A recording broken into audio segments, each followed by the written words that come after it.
Shouldn't family be forever? Those who hold your hand when the world around you falls apart, those who return when you're lost in your own home and can't find the keys to yourself?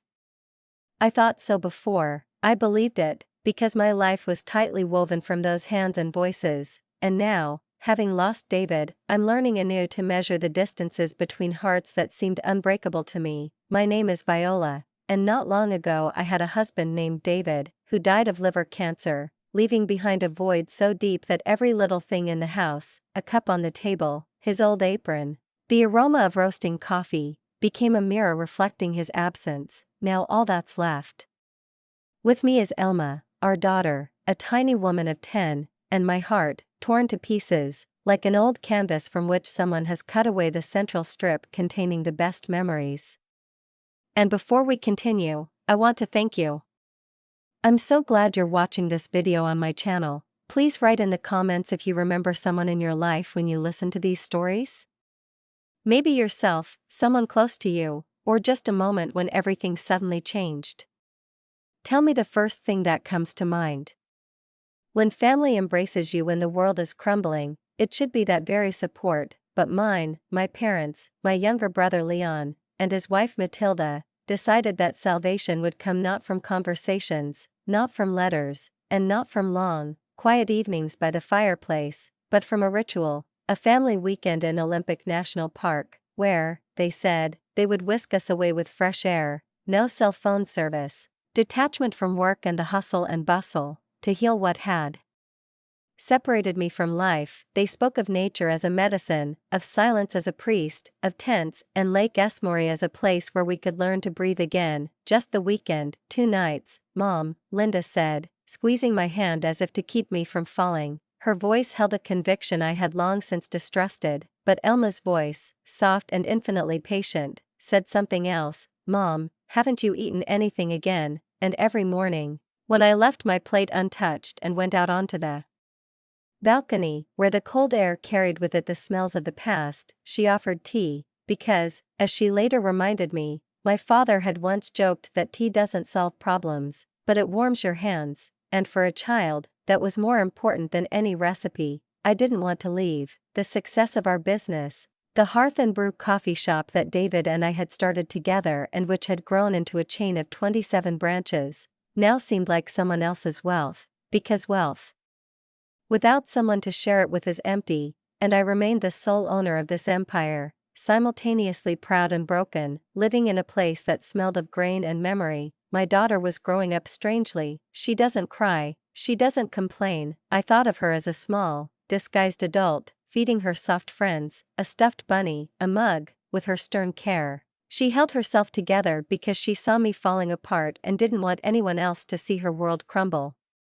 Leon organized everything with the practicality of a man accustomed to lists and logistics, tents, routes, no phones, no work. You're kidding, right?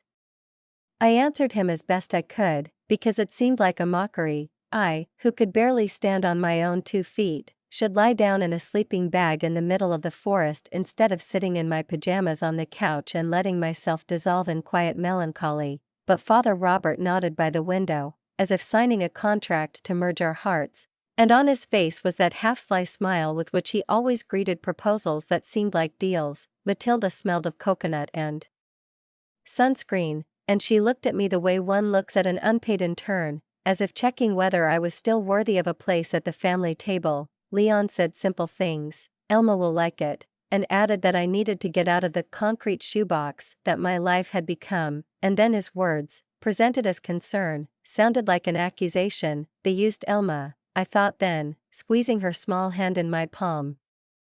And it was this doubt, like a thin crack, that began to spread across my entire trust. Could grief really be a weekend pastime for someone, a project that required logistics and a packing list? And could those who swore not to abandon me really be able to pack me in a sack and carry me into the woods to fix me according to their notions of what grief should look like? When I told Elma about the trip, her face lit up with such an unexpected light that for a second it felt like someone had lit a lantern right inside my chest. Warm, golden, almost forgotten. She exhaled. Really? We're going to that park Dad told me about? With the lake and the bears?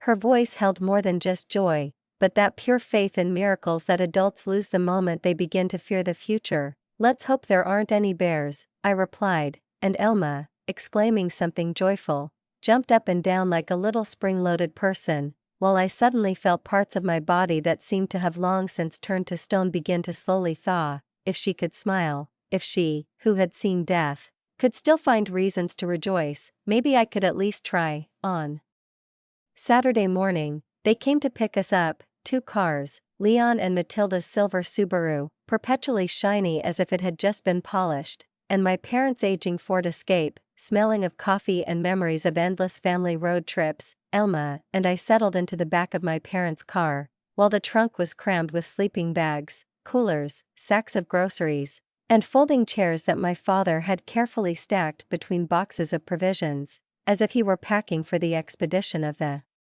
century. I stared out the window, where fog, like the breath of a living creature, curled over Puget Sound, and tried to convince myself that I wasn't making another mistake, that this wasn't an escape from reality, but an attempt to return, at least partially, to it. As the city dissolved and the trees began to stretch like a wall, I felt as if we had crossed not only a geographical border but also an internal one. That thin line between life before and the strange, shaky after. My phone blinked, no service. It was supposed to give me a sense of freedom. Instead, I felt a sense of unease, as if someone had warned me, "There's no turning back from here."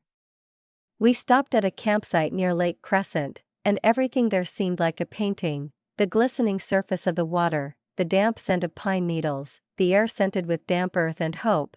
There were wooden tables, logs for chairs, and soft patches of moss that Elma, beaming, picked at with her boot. "Mom, look. A squirrel.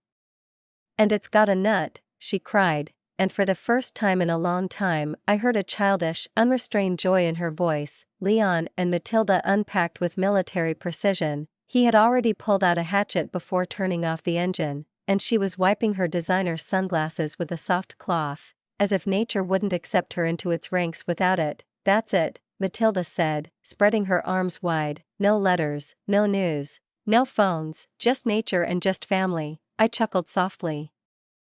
Almost imperceptibly, just family sounded like a spell I'd stopped believing in, but I didn't have the strength to argue. The tents were quickly pitched, Elma helped, proudly handing over the pegs, and I sat on a log, holding a thermos of tea in my palms and watching her skip over the rocks like a forest spirit, invulnerable and light. And for one brief moment I thought, maybe this really could help, to be away from everything, near those who say they love you, among trees that demand nothing, remind you of nothing. Maybe this is healing. When someone dies, life is torn into 2 parts, before and after, and there's no bridge between them, only a shaky crust of time that you have to walk barefoot across, stumbling and falling. But sometimes there's a pause, a short breath, as if the universe itself were placing a hand on your shoulder and whispering, "Just be." That night by the fire, I felt exactly that. I sat wrapped in a blanket, holding a mug of hot herbal tea, while across from me,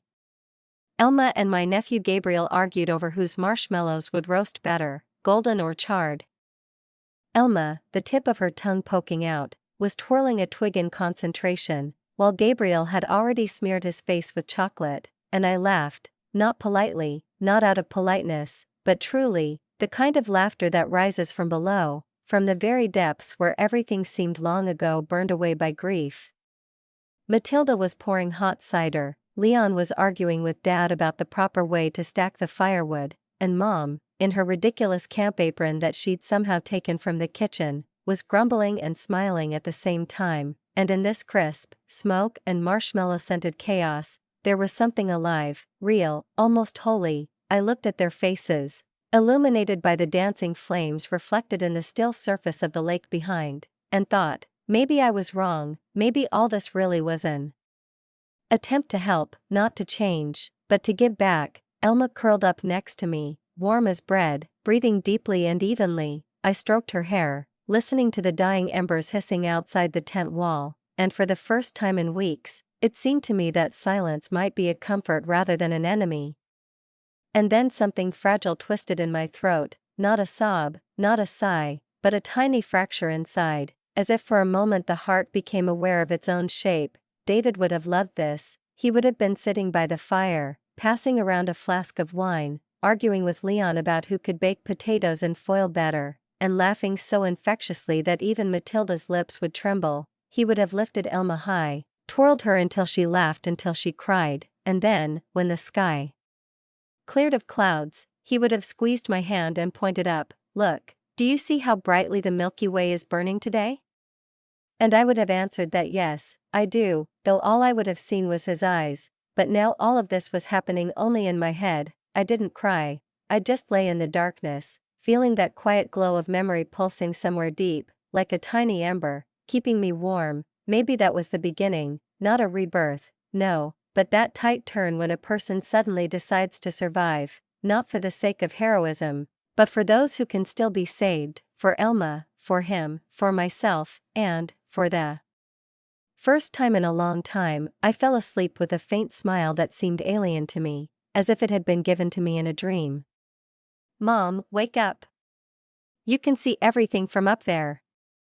Elma's voice broke into the gloom, ringing like a bell. She was already standing at the tent entrance, in sneakers, holding a flashlight, her eyes shining as if it were Christmas, even though the sun hadn't even touched the treetops yet. We emerged, the cool air hitting our faces, and followed a narrow path through the dense spruce trees. The ground was damp, the scent of pine needles sharp, almost sweet. We crested a small ridge, and when I finally looked up, I froze. Lake Crescent opened up before us, smooth as glass, framed by golden evergreens, with mist drifting over the water like frothed milk on a cappuccino.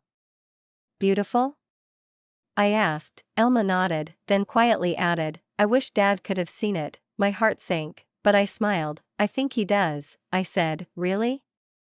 "Yeah, he wouldn't have missed it." And at that moment she hugged me, pressing her tightly, almost painfully, and I felt something else emerge inside me, replacing the ash, warm, dense, hard, like coal waiting for its moment to flare up again. We were silent, looking at the water, and that moment, fragile, shining, felt almost sacred. When we returned to camp, the sun had already risen, and the clock showed around 8 in the morning. At first, I noticed nothing, just silence, a strange, viscous silence, devoid of my father's voice, the rustle of sleeping bags, or Matilda's usual grumbling about the cold morning. The camp stove didn't hiss, the dishes didn't clink, even the birds seemed to have forgotten how to sing. I looked around, and I understood. The tents were gone, both of them were gone, the places where the cars had been parked seemed empty, as if they had been cut out of the landscape. No coolers, no gear, no Subaru, no old Ford Escape, nothing but our tent and a lonely folding table with just a single mug on it. As if someone had just gotten up to take a quick break. "Mom?" Elma's voice was barely audible, as if she were afraid to disturb the delicate balance of the air. "Where is everyone?" My ears were ringing, the world felt thick and distant. "They must have gone somewhere," I said, but even to me my voice sounded empty, like someone else's. "There were supplies left," I added, and the words sounded absurd because there was nothing left. They couldn't have left like that, they couldn't have left without a word, they couldn't have abandoned us. "Maybe a note?" Elma whispered, and suddenly pointed to the table. I approached. Under the stone lay a folded piece of paper, without an envelope, torn, it seemed, from a simple notebook. The handwriting was recognizable. "Leon," just a few words. "It's for the best, trust me." At first, I didn't understand. I simply stood there, holding the paper, as if it could explain itself. The words were simple, almost gentle, but there was something alien, icy about them, as if behind every soft curve of the letters lurked an intention, too deliberate. I folded the paper and looked at Elma. Her eyes were wide, her lips trembling. "Mom, are they gone?" And I realized I couldn't answer, because in that moment, the realization dawned. This wasn't a mistake, not an accident, this was a betrayal, cold, calculated, without explanation. I hugged her, holding her close, feeling her tremble, and whispered, "Everything will be okay, darling, everything will be okay." Though I didn't believe a word of it, something inside me twisted again, not pain, not fear, but something sharp, cold, like a thin knife of determination. They left us, without phones, without food, without help, simply gone. I looked over at where the cars had been parked just yesterday. The trampled grass, the tire tracks stretching deep into the forest, seemed like a mockery. Everything had vanished, as if no one had ever been there. Thus began our 10 days in the forest, 10 days I couldn't tell you about without shuddering. We stood, Elma and I, in the middle of an empty camp that had recently echoed with laughter and smelled of marshmallows and hot cider, and now there was nothing left but our tiny tent, a folding table, and that damned note. It's for the best, believe me. Elma clutched my sleeve. She wasn't crying, but her lips were pale, her eyes glittered as if they reflected all the fear in the world. Mom, she whispered, they'll come back, right? I nodded slowly, trying not to make any sudden movements, as if any false hesitation could shatter me from the inside, turn me into pieces that could never be put back together. We checked what was left. My backpack contained 2 bottles of water, 3 protein bars, a few napkins, a lighter, and an old compass with a chipped copper cap, inherited from my grandfather. That was all. Just enough to ward off hunger and thirst for a short time, but not enough to conquer them completely. Elma looked at me without asking questions. There was still faith in her eyes, so vulnerable that I was forced to smile and say the only thing I could: we can do this. Even to me, those words seemed foolish, but at that moment, they were the only truth I could cling to. On the first day, I decided to go to the water. Water always leads to people. My grandmother used to say, if you find a river or a lake, sooner or later you'll find a road, a trail, someone's life. We set up the tent, Elma carrying her small backpack containing a flashlight and the stuffed bunny that had become her talisman, and I shouldered the rest. We walked for perhaps 3 miles. The sky was heavy, the air thick, as if filled with smoke. By the lake, I lit a fire, struggling to keep up with the damp branches, and gave Elma half a protein bar and some water. She asked, Mom, are you having some? I smiled. I already ate, I lied. Elma nodded and didn't argue. This lie was my shield, a way to cover her with my fear so it wouldn't touch her directly. On the second day, she washed herself in the stream, and her face seemed bright, almost calm. I collected dry branches, but inside I was shaking with fatigue and tension. We walked, barely saying a word. As if words were too precious, hunger gradually ceased to be a feeling. It became a part of us, the rhythm of our hearts, the growl of our bones, the awareness of our own bodies transformed into survival machines. Elma began to walk more slowly. Dark circles appeared under her eyes, her skin grew dull, but she didn't complain. On the third day, I decided to stop early and go on a treasure hunt, as my grandmother used to say when she taught me to distinguish between edible and poisonous things. I found some blueberries, then some salelbur, sweet, with a hint of pine, and, to my horror, foxgloves, which I initially mistook for something harmless. My heart sank. If only I hadn't remembered in time. I called Elma, handed her a handful of blueberries, and for the first time in 2 days, she smiled. We ate 1 berry at a time, slowly, almost solemnly, as if dividing a treasure. On the 4th day, we had better luck. In the thicket, I found a few hazelnuts, and a little further, wild onions, pungent but edible. I checked each plant 3 times, remembering my grandmother's words: a mistake in the forest is not just a mistake. Elma ate carefully, watching me as if waiting for approval, and I nodded, trying not to show my dizziness. We barely spoke, not from anger, but from exhaustion, because every word was a waste of energy. On the 5th day, we found a hut, an old ranger post, dilapidated, covered in cobwebs, with a door hanging by 1 hinge, but it was a place to live. It had a roof, and inside I found a rusty tin of salt, real salt. Elma and I settled in, and when it got dark, I noticed she was shivering. I touched her forehead. It was hot. Mom, I'm cold, she whispered. I stayed awake all night, giving her water, pressing a wet cloth to her forehead, and then, desperately remembering what I knew, I found a piece of white willow bark and brewed an improvised tea that was supposed to act like aspirin. I was afraid. What if I was mistaken? What if it was poison? But there was no choice. On the 6th day, the fever didn't subside. I brewed dandelion tea, bitter, almost black, but at least it was something to do, at least the illusion of action. I prayed. I, who never prayed. I didn't know who I was addressing, David, heaven, the forest, but I prayed. On the seventh day, the fever subsided, Elma slept soundly, as if after a long illness, and I wept quietly with relief, picking more berries, carrying them in the hem of my shirt as if they were sacred.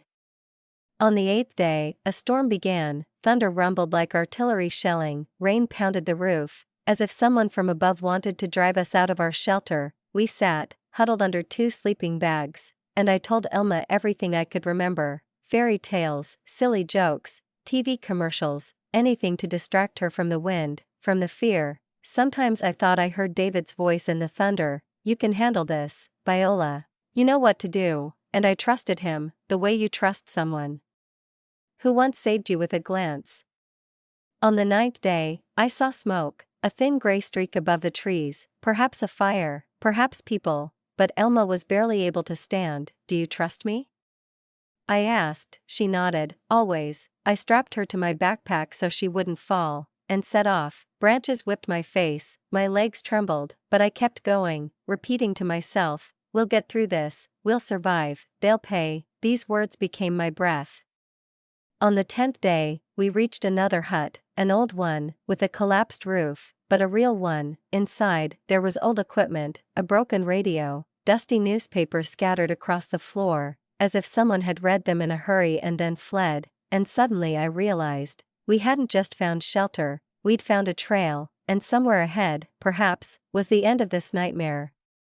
And then I heard it, a distant hum, like the buzzing of bees, which gradually gained strength and became heavy, metallic, vibrating, as if the sky itself were shaking. I ran outside, forgetting my weakness, the pain in my legs, the frantic pounding of my heart. The air was sharp and damp, thick with smoke from the fire I'd just lit, and suddenly it dawned on me: a helicopter. I remembered the old advice from a survival book David had once given me. If you see a helicopter, send out a smoke signal or form an H sign on the ground. It's the international distress signal. My brain seemed to switch on again, sharp, precise, clear. I grabbed some branches, tugged at the edge of an old newspaper I'd found in the hut, and began to form a huge letter right in the clearing in front of the house. The newspaper scraps, soaked with moisture, refused to ignite, and I lit them again and again until a column of gray smoke rose. I waved my jacket, screaming at the top of my lungs, my voice breaking, but I didn't stop. The helicopter flew past. For a second, my heart sank into my stomach, but then it suddenly turned, hovered above us, and I saw someone waving from the open hatch. Elma stood next to me, clutching my stuffed bunny, and looking up. She whispered, "Mom, they see us." I nodded, and hot, scalding tears streamed down my face. We did it, we survived. But when the helicopter descended and people in bright jackets ran up, I realized the real nightmare was only just beginning. The hospital in Port Angeles seemed like a dream I hadn't consented to enter. The white walls, the smell of antiseptic, the rustle of footsteps on linoleum, the drip of N4, everything was too clean, too orderly, as if sterilized of life. After 10 days in the forest, where every sound could mean danger, this silence was deafening. I sat next to Elma's bed, watching her sleep under a blanket so white it tired my eyes. She was safe, we both were, but I still felt a tingling sensation, as if another storm were looming overhead, invisible but far more terrifying than the one in the forest.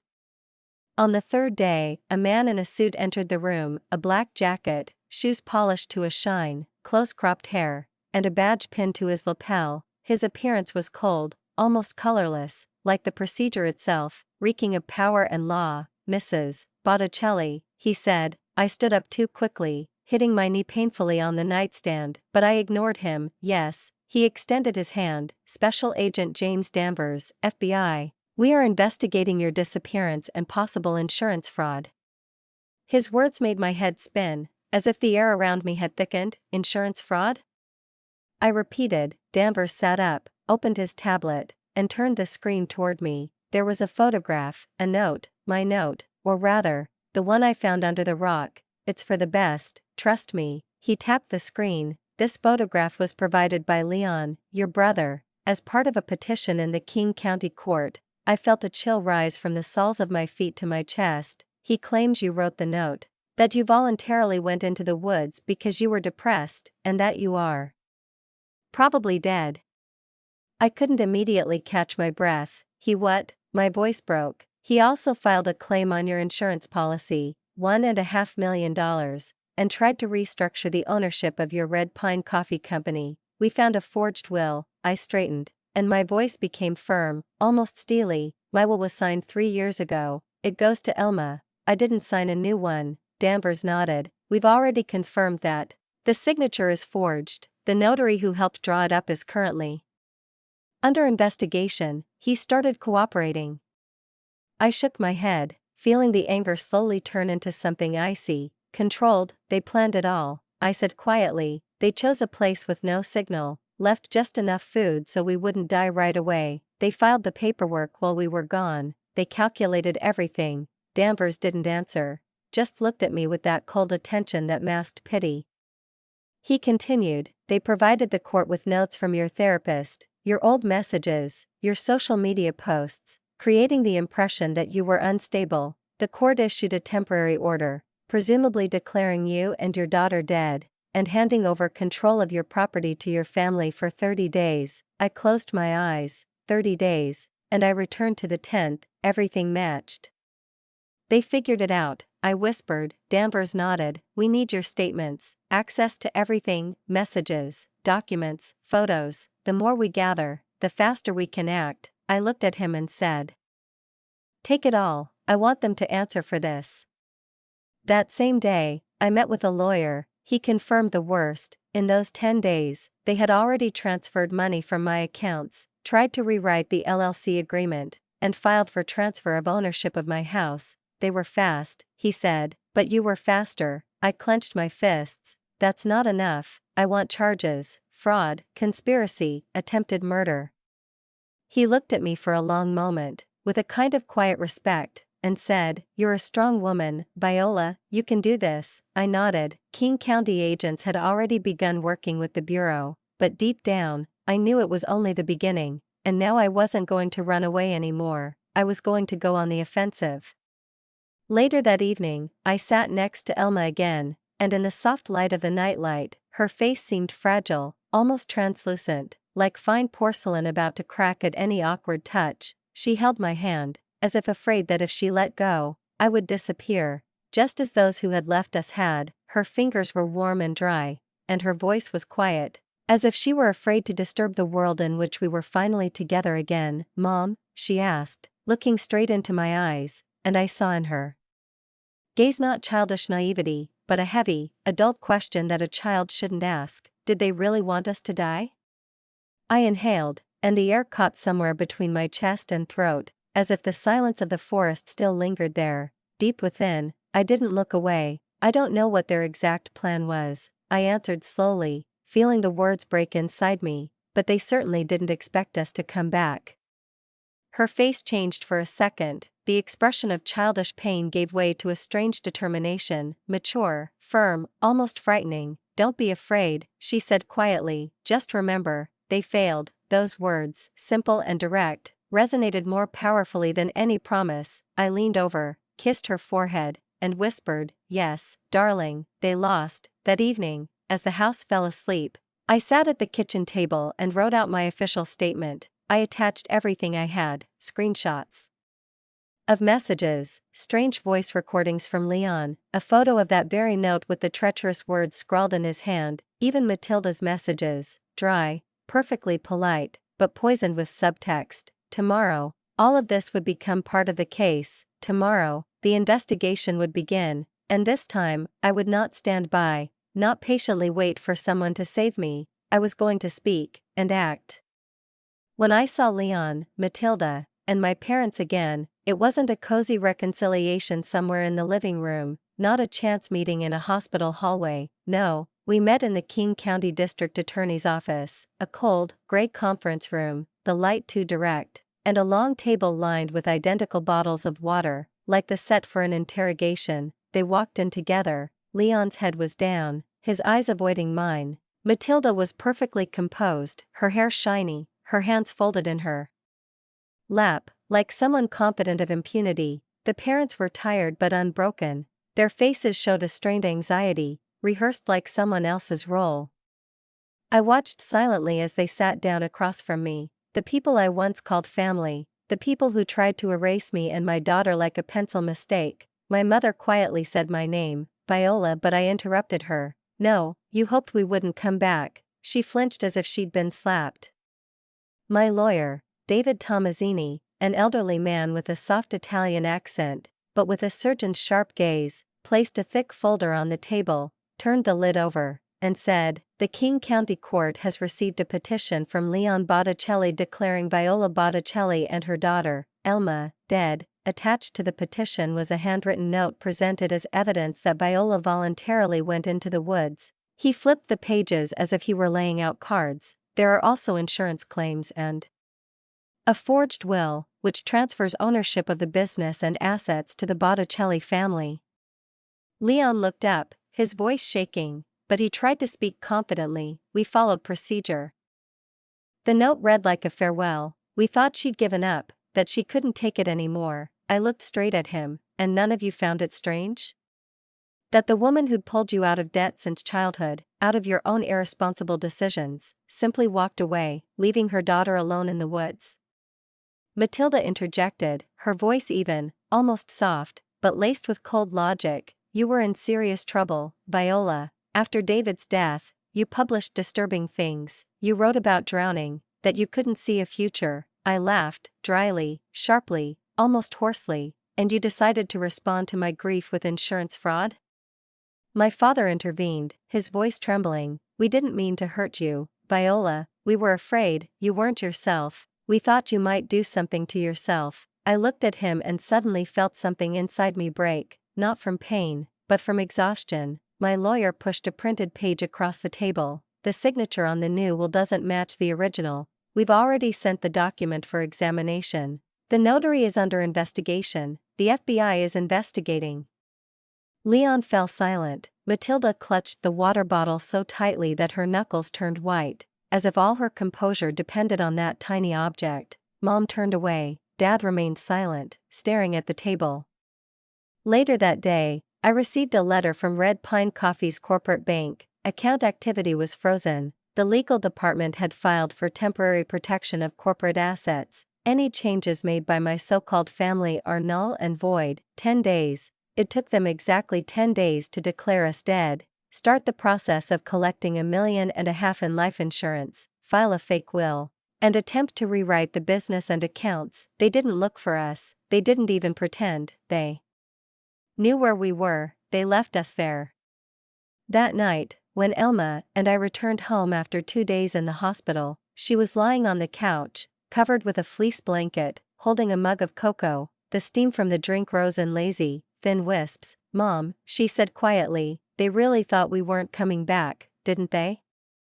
I looked at her, and the answer came naturally. They didn't just think, honey, they wanted it. Elma nodded, her lips trembling, but there were no tears in her eyes. But we're back, she added, and I smiled. Yes, baby, we're back.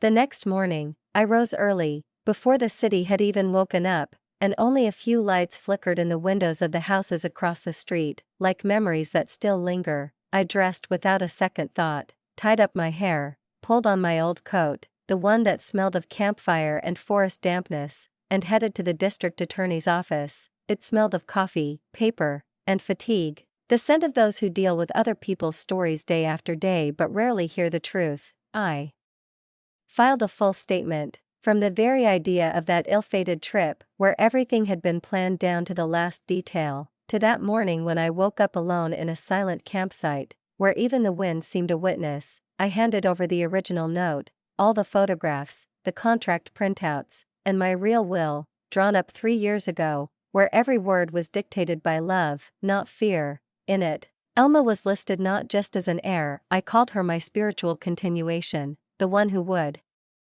carry on not money and property, but what makes life worthwhile: conscience, compassion, and the will to endure.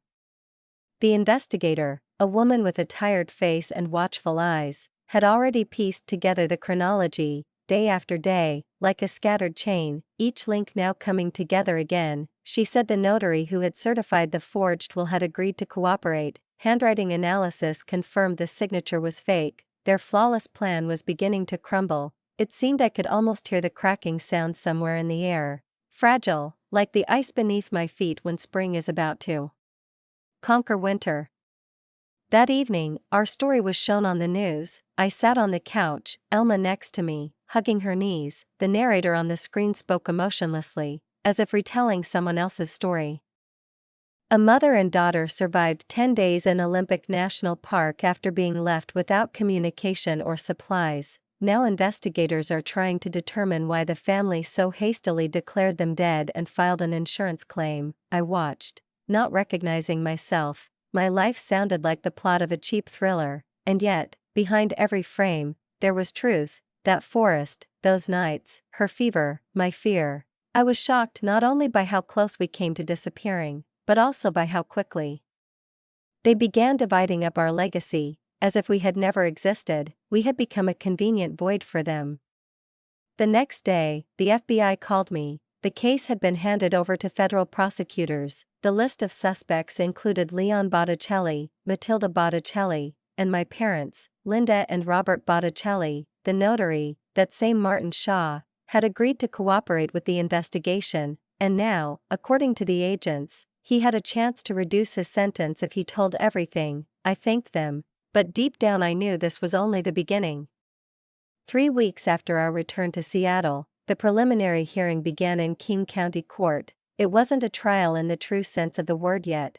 There was no jury, no verdict. But it was there that they would decide whether there was enough evidence to indict my family. I lay awake all night, wondering how I would enter that courtroom where the people who gave me life and those who tried to take it would sit. Elma and I arrived early that morning. She was sitting next to me in the hallway, wearing a clean dress and sweater, her hair braided, and clutching her tattered book, the same one we'd shared evenings with by the fire. I stared at the courtroom door, feeling each breath echo in my chest, not fear, no, but a kind of focused readiness.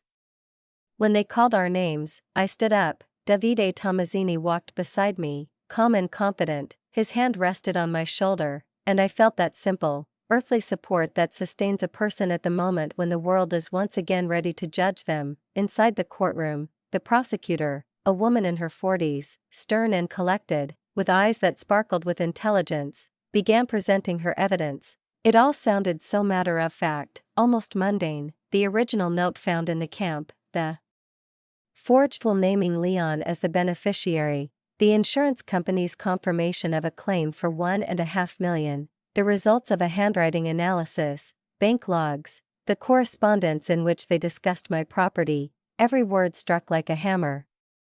Then they called the notary. Martin Shaw entered, pale, unshaven, wearing an oversized jacket, as if shame had made it tight. His hands trembled, his voice breaking. He confessed he had drawn up the will without my participation, at the request of a third party, under duress, and in return he had been promised a share in Red Pine Coffee. The courtroom grew so quiet that I could hear someone behind me put a pen down on the table. The prosecutor's office confirmed that they had signed a cooperation agreement with him. I felt the tension in my chest ease, and allowed myself to glance at those sitting across from me. Leon avoided my gaze, as if he knew he couldn't bear it. Matilda sat up straight, her lips pressed together, her eyes cold. My mother, Linda, dabbed at her eyes with a napkin, feigning suffering, and I suddenly realized I felt nothing for her, no pain, no anger, only a scorched emptiness. My father, Robert, stared at the floor, as if trying to disappear. The judge, an elderly dark-skinned man with a noble face and a clear voice, listened attentively, without a trace of emotion, as if he hadn't seen me often but already knew everything. When both sides had finished, he spoke simply, but with such heaviness that each word hung heavy in the air. There is sufficient evidence to continue the investigation. The case will be brought to trial. I exhaled. After the hearing, the prosecutor approached me, up close. She looked younger than she had at the podium, her eyes tired but alive. "Thank you for surviving," she said. I smiled but didn't respond. Then she added, "Thanks to you, we can stop those who think human life is just a dollar amount." And in that moment, for the first time in my life, I felt like I had truly returned. The next day, the world seemed to awaken from its slumber and turn its attention to us, as if only now realizing that what was happening wasn't a fabrication, not a sensation, but a genuine human tragedy. News channels flashed with headlines: "They left her to die, mother and daughter miraculously survived in the forest." The Botticelli family, divided by greed. The announcers' voices sounded almost identical, with a rehearsed mixture of shock and sympathy, as if the entire country had suddenly decided to share in the pain with us that no one had previously wanted to acknowledge. Reporters called endlessly, knocked on doors, offered talk shows, documentaries, interviews, promised to make us symbols of survival, but I answered them all the same: no, I didn't want our pain to become someone else's profit. I didn't want to see strangers touching our memories, twisting them inside out for ratings. This story no longer belonged to them, it belonged to us. Elma and I decided to start over, to truly live. We moved and found a small house on the outskirts, quiet, with a garden that smelled of damp earth and new possibilities. The house was simple: creaky floorboards, peeling shutters, an old kettle with a whistle, but it held something I hadn't felt in years: peace. In the center of the garden, I planted a rose bush, the very same ones David once grew in our old backyard.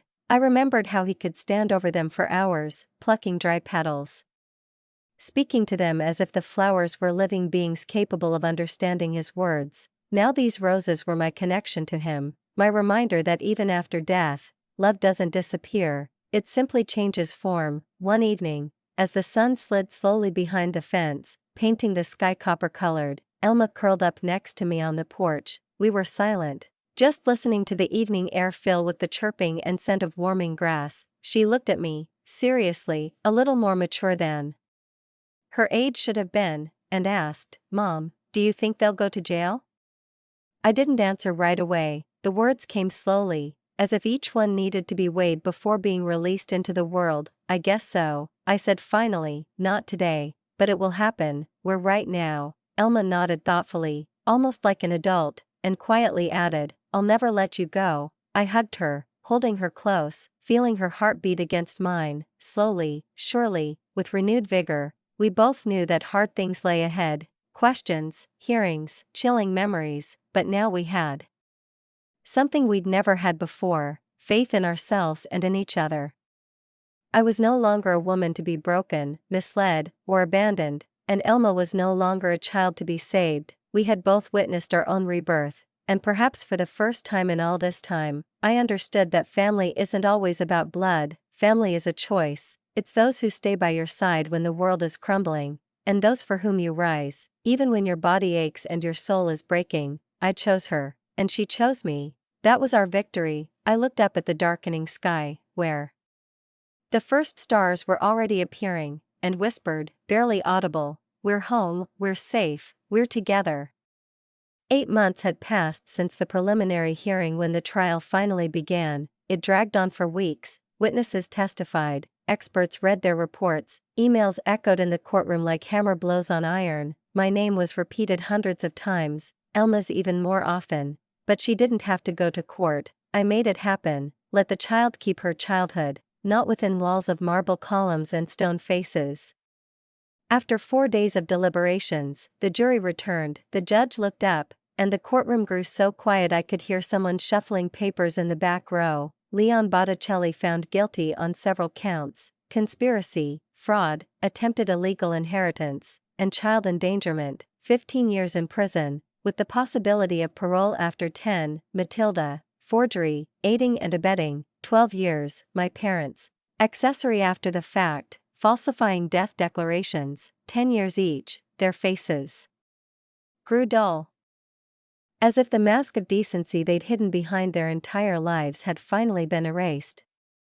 The story shook the country, but I didn't care. Their headlines no longer held power over us. We survived. We'd been through it all and come out the other side, not the same, but alive. Our days were different now. In the mornings, I brewed coffee, strong, slightly bitter, with that taste that brings you back to reality. On weekends, Elma and I baked pancakes, picked blueberries at a nearby farm, laughed until we cried, watched old movies until we fell asleep under the covers with popcorn. She started drawing, first the forest, then the sky, then us. I learned to smile again, without hiding the pain behind it.